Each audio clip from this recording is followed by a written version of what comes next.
بسم اللہ الرحمن الرحیم۔ السلام علیکم ناظرین، سامعین، حاضرین اور میرے ناقدین۔ میرا نام ہے اختر تزین اور ہم بات کر رہے ہیں میرے پروگرام سین ود تزین میں۔ ناظرین کرام، سامعین کرام، بات یہ ہے کہ یہ ملک تو حاصل کر لیا گیا، لیکن ہماری بڑی بدقسمتی ہے کہ یہاں پر کسی کو کام نہیں کرنے دیا جاتا۔ جو افسروں کی اور ارکان پارلیمنٹ کی اور بیوروکریسی کی اور نوکرشاہی کی جو ایک فوج ظفر موج رکھی گئی ہے اس ملک کے اندر، اور سرکاری اداروں میں جہاں پہ 10 افراد کی ضرورت ہے وہاں پر 100 بندہ گھسیڑا گیا ہے، کوئی بندہ کام نہیں کرتا، آؤٹ پٹ زیرو ہے۔ ایسے ماحول میں جب کوئی ایک آدھ بندہ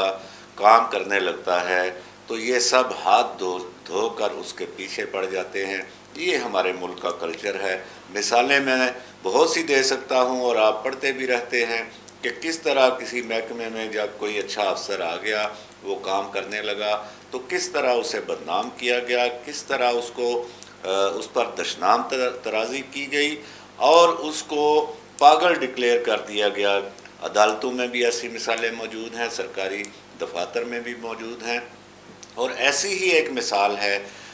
ہمارے ہاں جو گزشتہ دور حکومت میں قائم کیا گیا national commission on rights of child. اس کا اردو ترجمہ ہے کہ وہ کمیشن جو کہ بچوں کے حقوق کا تحفظ کرے گا۔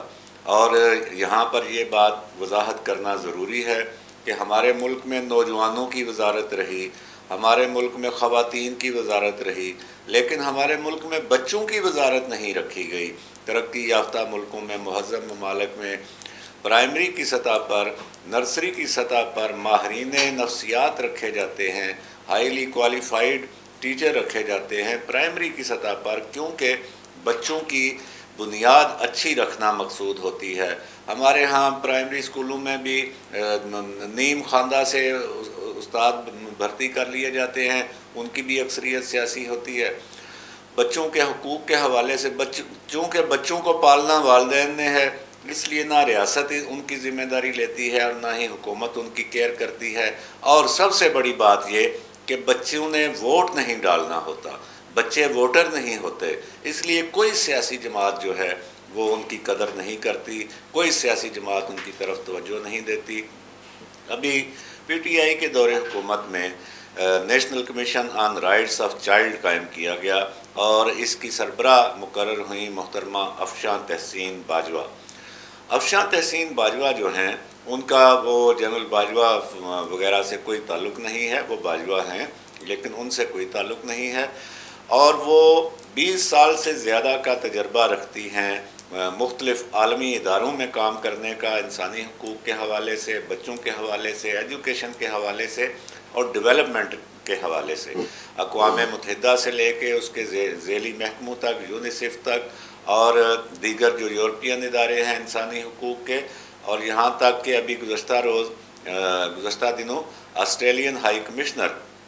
مسٹر نیل نے ان کی بڑی تعریف کی کہ وہ بہت اچھا کام کر رہی ہیں، اور واقعی وہ بہت اچھا کام کر رہی ہیں۔ انہوں نے اپنے گزشتہ تجربے کو بروئے کار لاتے ہوئے بہت سے پالیسی بریف جو ہیں وہ پبلش کیے۔ پالیسی بریف کا مطلب کہ وزارت انسانی حقوق کو یہ ایک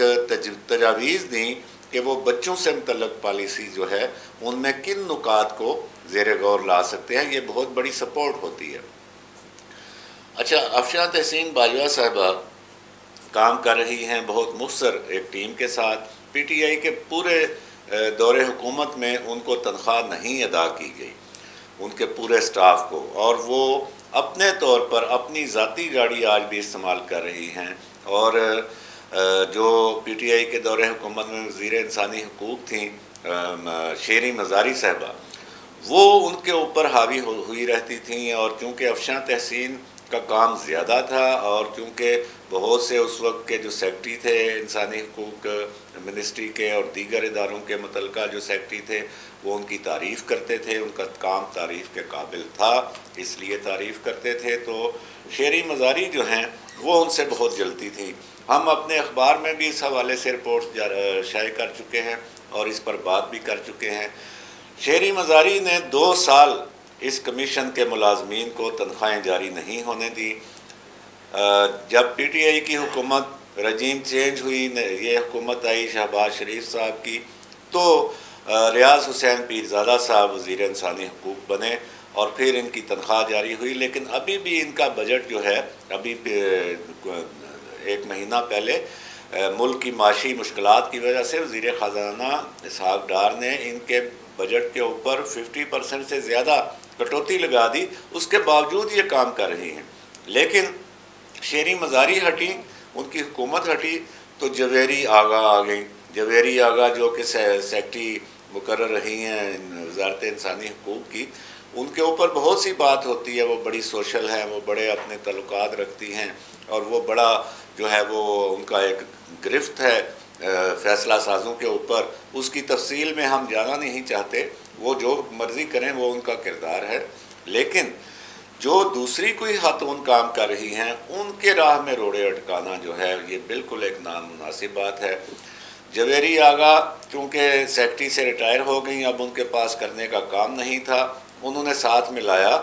دانیال عزیز سیالکوٹ والے، ان کی اہلیہ مہناز اکبر عزیز کو، جنہوں نے ایک اپنی این جی او قائم کر رکھی ہے بچوں کے حوالے سے، اور جب وہ ایم این اے کے طور پر انہوں نے اب دونوں نے مل کے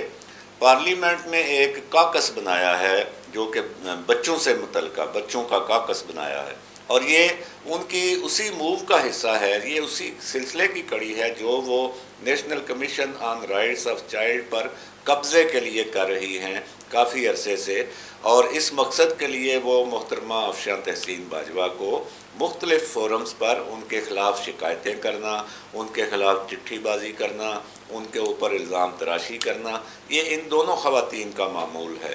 اور ابھی انہوں نے یہ پارلیمنٹ میں کاکس جو بنایا ہے بچوں سے متعلق، یہ بھی اسی سلسلے کی کڑی ہے۔ اس کے فورم سے یہ محترمہ افشاں تحسین باجوہ پر مزید پریشر ڈال کر، مزید الزام تراشی کر کے، اور اب اس کی ایک نئی شکل سامنے آئی ہے کہ 2 ایم این اے جو ہیں قادر خان مندوخیل پیپلز پارٹی کے اور محترمہ عالیہ کامران جے یو آئی کی۔ قادر خان مندوخیل وہ ہیں جن کو ایک فورم میں وہ ڈاکٹر فردوس عاشق اوان نے تھپڑ رسید کر دیا تھا۔ البتہ عالیہ کامران بڑی معقول ایم این اے ہیں اور بڑی متحرک، اور وہ کام بھی کرتی ہیں، ان کے میاں جو ہیں وہ بہت بڑے لائر ہیں اور جے یو آئی سے ان کا تعلق ہے، بڑی ٹھہری ہوئی متوازن خاتون ہیں۔ میں حیران ہوں کہ وہ کس طرح اس پراپیگنڈے میں آ گئیں اور یہ تحریک استحقاق جمع کروائی کہ جی ہم نے چلڈرن کاکس جو پارلیمنٹ میں بنایا یہ مہناز اکبر عزیز نے، اور جس کا مقصد national commission on rights of child کو خراب کرنا ہے، اس پر قبضہ کرنا ہے۔ ہم نے ان سے ریکارڈ مانگا بچوں کے حقوق سے متعلق، تو وہ انہوں نے نہیں دیا۔ اب حقیقت یہ ہے کہ محترمہ افشاں تحسین باجوہ نے جتنے بھی ریکارڈ بنایا، جتنے بھی پالیسی بریف تیار کیے، وہ سب ان کی سائٹ پر بھی موجود ہیں اور وہ پبلشڈ ہیں، اور وہ پبلش کر کے انہوں نے اپنی وزارت سمیت سب متعلقہ لوگوں کو بھیجے ہوئے ہیں، وہاں پہ دستیاب ہیں۔ تو اس لیے یہ استحقاق کی تحریک جو ہے قادر خان مندوخیل اور عالیہ کامران، یہ ان کی بنتی نہیں ہے۔ 20 تاریخ کو جو استحقاق کمیٹی ہے نیشنل اسمبلی کی، وہ 2 بجے اس کا اجلاس ہو رہا ہے جس میں طلب کیا گیا ہے محترمہ افشاں تحسین باجوہ کو۔ یقیناً وہ وہاں پہ اپنی پوزیشن کلیئر کر سکتی ہیں، لیکن اس طرح کے ہتھ کنڈے جو ہیں وہ یہ بتاتے ہیں کہ یہاں پہ جو بھی بندہ کام کرنا چاہتا ہے اس کی راہ میں روڑے اٹکانے کے لیے اس طرح کے لوگ سامنے آ جاتے ہیں۔ اب یہ مہناز اکبر عزیز جو ہیں یہ مخصوص سیٹ پر آتی ہیں ایم این اے، چونکہ وہ دانیال عزیز کی بیگم ہیں، اور دانیال عزیز کو اب ایم این اے بننا ہے تو مہناز اکبر عزیز کو بھی کوئی کام چاہیے۔ اب اس میں مزید یہ دانیال عزیز وہی ہیں جو جنرل پرویز مشرف کے قریبی ساتھی تھے، اور انہوں نے جنرل تنویر نقوی کے ساتھ مل کر نیشنل ریکنسٹرکشن بیورو بنایا۔ اب آپ خود دیکھ لیں کہ 20 سال پہلے جو انہوں نے این آر بی بنا کر ایک تماشا لگایا تھا، اور جس کے بعد بلدیاتی اداروں کی شکلیں تبدیل کی گئیں، کتنی ریکنسٹرکشن ہوئی ہے، کتنا انہوں نے کام کیا تھا۔ وہ اربوں روپے لٹا کے ادھر ادھر اخباروں میں اشتہار دے کے نکل لیے پتلی گلی سے، کہیں پہ بھی ان کا وہ اب NRB کہاں پہ ہے، کہیں ایگزسٹ نہیں کرتا۔ اب ان کی بیگم جو ہیں ان کی سپورٹ سے national commission on rights of child پر قبضے کا پروگرام بنا رہی ہیں۔ دیکھنے والوں کو، فیصلہ سازوں کو اور MNAs کو اور وزارت انسانی حقوق کو اور حکومت پاکستان کو یہ دیکھنا چاہیے کہ مہناز اکبر عزیز جو کہ بذات خود ایک بچوں کے متعلق NGO چلا رہی ہیں، جو ان کے جس میں وہ ان کے کمرشل مقاصد بھی پورے ہوتے ہیں، اور وہ حکومتی پوزیشن کا فائدہ اٹھا کر اپنی NGO کو بھی آگے بڑھاتی ہیں اور ان کو جو ٹھیکے اور کانٹریکٹس وغیرہ جو بھی ہے وہ ملتے ہیں، تو یہ ایک بہت بڑا کیس بنتا ہے کنفلکٹ آف انٹرسٹ کا۔ مہناز اکبر عزیز اپنی NGO کی وجہ سے وہ پارلیمنٹ کے کسی کاکس میں وہ شامل نہیں ہو سکتی جو کہ جس کا سبجیکٹ وہی ہو جس سے متعلق وہ NGO چلا رہی ہیں۔ تو یہ چیزیں دیکھنے والی ہیں۔ ہمارے ملک میں حالات پہلے ہی بڑے خراب ہیں۔ ہمارے فیصلہ سازوں کو چاہیے کہ جو بندے کام کر رہے ہیں ان کو کام کرنے کی آزادی دی جائے اور اچھا ماحول دیا جائے۔ کیا پتہ کہ ہمارے اتنے خراب اداروں میں کوئی چند ادارے جو ہیں وہ کوئی اچھا کام کر جائیں اور ان کی بدولت ہمارے ملک کا یہ نظام جو ہے کچھ آگے بڑھ جائے، اور ایسے لوگوں کی حوصلہ افزائی ہونی چاہیے، نہ کہ اس طرح کے نوٹس جاری کر کے ان کی حوصلہ شکنی کی جائے۔ اللہ نگہبان، زندہ باد پاکستان۔